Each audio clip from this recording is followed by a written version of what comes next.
ಬೆಳಗಾವಿಯಲ್ಲಿ ಡಾಕ್ಟರ್ ಬಾಬಾ ಸಾಹೇಬ್ ಅಂಬೇಡ್ಕರ್ ಅವರ 135ನೇ ಜಯಂತಿಯನ್ನ ನಗರದಲ್ಲಿ ಕರ್ನಾಟಕ ರಕ್ಷಣಾ ವೇದಿಕೆ ಕನ್ನಡ ಸೇನೆಯು ಸಂಭ್ರಮದಿಂದ ಆಚರಿಸಿತು.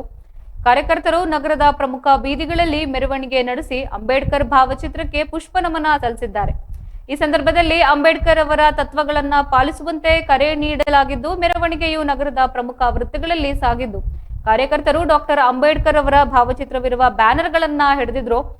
ಡಾಕ್ಟರ್ ಅಂಬೇಡ್ಕರ್ ಅವರ ಪ್ರತಿಮೆಗೆ ಮಾಲಾರ್ಪಣೆ ಮಾಡಿ ಗೌರವ ಸಲ್ಲಿಸಲಾಯಿತು. ಕಾರ್ಯಕ್ರಮದಲ್ಲಿ ಮಾತನಾಡಿದ ಕರವೇ ಮುಖಂಡರು, ಅಂಬೇಡ್ಕರ್ ಅವರ ಸಾಮಾಜಿಕ ನ್ಯಾಯ ಮತ್ತು ಸಮಾನತೆಯ ಸಂದೇಶಗಳನ್ನು ಜನರಿಗೆ ತಿಳಿಸುವ ಅಗತ್ಯವಿದೆ ಎಂದು ಹೇಳಿದ್ದಾರೆ. ಕಾರ್ಯಕ್ರಮದಲ್ಲಿ ಮಾತನಾಡಿದ ಕರವೇ ಜಿಲ್ಲಾಧ್ಯಕ್ಷ ಬಾಳೇಶ ಪಾಟೀಲ್ ಅವರು, ಡಾಕ್ಟರ್ ಬಾಬಾ ಸಾಹೇಬ್ ಅಂಬೇಡ್ಕರ್ ಅವರು ತೋರಿಸಿದ ದಾರಿಯಲ್ಲಿ ಇಡೀ ಮಾನವ ಕುಲ ಸಾಗ್ತಾ ಇದೆ. ನಾವೆಲ್ಲರೂ ಕಾನೂನನ್ನ ಪಾಲಿಸಬೇಕೆಂದು ಅತ್ಯಂತ ಅವಶ್ಯಕವಾಗಿದೆ ಎಂದು ಈ ಮೂಲಕ ತಿಳಿಸಿದ್ದಾರೆ. ಅಂಬೇಡ್ಕರ್ ಅವರ ಜೀವನ ಮತ್ತು ಹೋರಾಟದ ಕುರಿತು ಮಾತನಾಡುತ್ತಾ ಅವರ ಆದರ್ಶಗಳನ್ನು ಅನುಸರಿಸುವಂತೆ ಕರೆ ಕೂಡ ನೀಡಿದ್ದಾರೆ.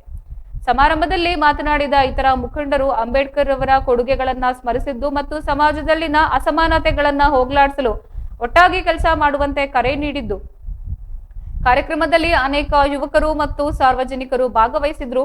ಈ ಮೂಲಕ ಡಾಕ್ಟರ್ ಅಂಬೇಡ್ಕರ್ ಅವರ ಜಯಂತಿಯನ್ನ ಅರ್ಥಪೂರ್ಣವಾಗಿ ಆಚರಿಸಲಾಯಿತು.